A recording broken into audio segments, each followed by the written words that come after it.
Hello everyone, my name is Jatin Upadhyay. I am doing B.Tech in Mechanical Engineering from GLA University, Mathura.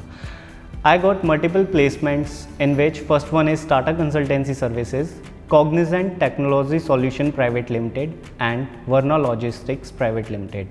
The best thing about the GLA University is that they have transparent placement cells in which all the staffs and all the members of that cell very experienced, so that they are very helpful in every stage of the interview. I cracked these interviews because of all the staff members and my teachers, all the faculties, and GLA University is ranked among all the universities in North India, so it is really very great university. I am very thankful to this university because the study culture in GLA University is very amazing. If you are willing to study in GLA University, then you are going to have an amazing life and amazing journey. Thank you so much.